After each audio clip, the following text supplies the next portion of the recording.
ওই কাল্পের যে ছানি পড়া 2 চক্ষুর ছানিগুলো অপারেশন করে দেন, তাহলে তুমি সাদরাতুল মুনতাহা দেখতে পাবে, তুমি তো আল্লাহকে দেখতে পাবে। এটা যদি তুমি না করো, এদিক ওদিক দৌড়াদৌড়ি করো, উপায় নাই তো, উপায় হবে না। সুতরাং আমাদের তরিকার যে শিক্ষা সেটা আমাদের নিতে হবে, এর কোনো বিকল্প নাই। আপনি শর্টকাট আল্লাহর কাছে বুঝতে পারবেন না। হযরত বায়জিদ বুস্তামি রহমাতুল্লাহ আলাইহির নিকট একজন লোক এসে জিজ্ঞাসা করলো যে কাইফা আতাকাররাবু ইলাল্লাহ, কাইফা আতাকাররাবু ইলাল্লাহ, আল্লাহর পর্বত বা নৈকট্য লাভের উপায়টা কি? কেমন করলে আল্লাহর পর্বত অর্জন করা যাবে? এখন উনি যদি বলে দিতেন যে তুমি নামাজ রোজা পড়ো, নামাজ রোজা কর, এটা বলে দিতেন। তিনি বললেন যে নামাজ রোজা হজ যাকাত এগুলো তো করতে হবে, তবে তিনি উত্তরটা দিলেন কিভাবে? দয়াল নবীজির একটা হাদিসের উদ্ধৃতি দিয়ে উত্তর দিলেন।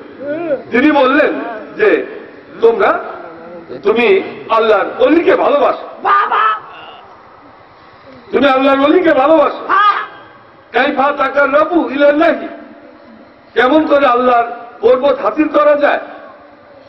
তুহিব্বু আউলিয়াল্লাহ, তুহিব্বু আউলিয়াল্লাহ, তুমি আল্লাহর ওলিকে ভালোবাসো, তাহলে আল্লাহর নৈকট্য লাভ করতে পারো। এই বলে তিনি বললেন যে এটা আমি এর জন্য বললাম যে কালান নবী সাল্লাল্লাহু আলাইহি ওয়াসাল্লাম, নবী করিম সাল্লাল্লাহু আলাইহি ওয়াসাল্লাম বলেছেন, দয়াল নবীজি বলেছেন যে ইন্নাল্লাহা ইয়ানজুরু ইলা কুলুবি আউলিয়াইহি ফি কুল্লি ইয়াউমিন বিকুল্লি ইয়াউমিন 70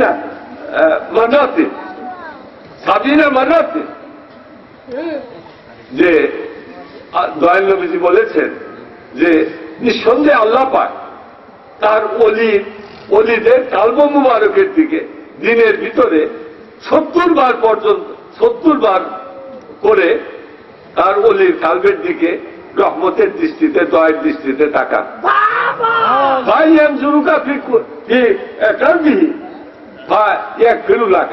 যখন সেই তার অলির কালবের ভিতরে তোমাকে দেখবে আল্লাহ পাক, তুমি আল্লাহর ওলিকে ভালোবাসো, তোমার ছবি আল্লাহর ওলির দিলের ভিতরে অঙ্কিত হয়ে যাবে। আল্লাহ যখন তাকাবেন আল্লাহর ওলির কালবের ভিতরে, তখন তোমাকে আল্লাহর ওলির কালবের ভিতরে দেখবে।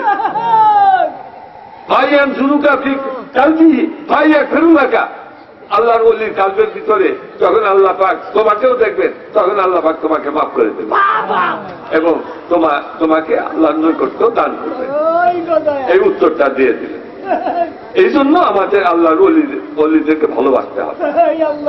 এখন আমরা আখেরি মোনাজাত করব, দোয়া করব, সবাই আত্মাহিয়াত শুরুতে বসে তওবা হবে। আমাদের শরীফ একটা আসো, শরীফ একটা গজল গাবে। ও সৌদি আরবে ছিল, এখনো আছে মনে হয়, আমার চলে যাবে না সৌদি আরবে। তো সৌদি আরবে দয়াল নবীজি রওজা মুবারকে সে অনেকবার গেছে, সেখানে দয়াল নবীজিকে স্বপ্নেও দেখলো। তারপরে দয়াল নবীজির সামনে একটা মহব্বতের গজল খেতে, মাশাআল্লাহ। আত্মাহিয়াত শুরুতে অতি আদবের সাথে বসুন। এবার মহামান্য গদিনীশীল হুজুর পাকের কদমে আরজ করব, তিনি আমাদেরকে তওবা করাবেন। আমরা সকলে হুজুর পাকের সাথে সাথে তওবার কালামগুলি পাঠ করব।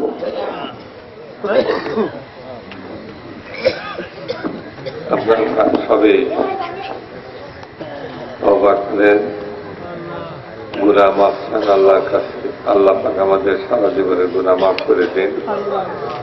খালেদের তওবা রাত্রি গভীর হয়ে গেছে, আমরা এতক্ষণ বসেছিলাম, দেল নরম হয়ে গেছে।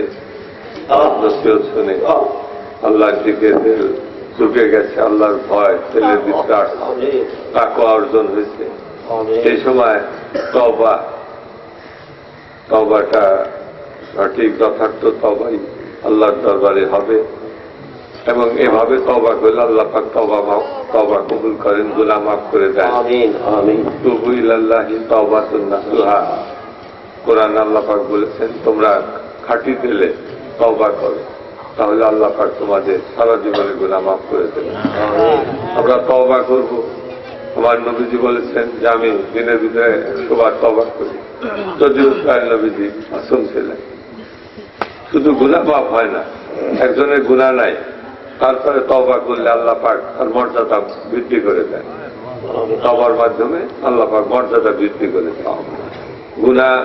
গুনাহ শেষ, গুনাহ নাই, মাসুম ব্যক্তি তওবা করতেছেন, আল্লাহ পাক তার মর্যাদাকে বাড়িয়ে দেবেন। কারণ তার গুনাহ নাই, গুনাহ মাফ পাবে কি করে? মাফ তো আর হবে না, কিন্তু মর্যাদাটা বৃদ্ধি হবে। এই জন্য তওবা করতে হয়। নবীজি তওবা করছেন। আর মুজাদ্দিদের তরিকা আমরা দাখিল হয়ে যাবো, এই তরিকা হচ্ছে শ্রেষ্ঠ তরিকা। মুজাদ্দিদের তরিকার উপরে আর কোন তরিকা নাই, এটাই সর্বশ্রেষ্ঠ তরিকা, আফজাল তরিকা। আমার মুজাদ্দিদ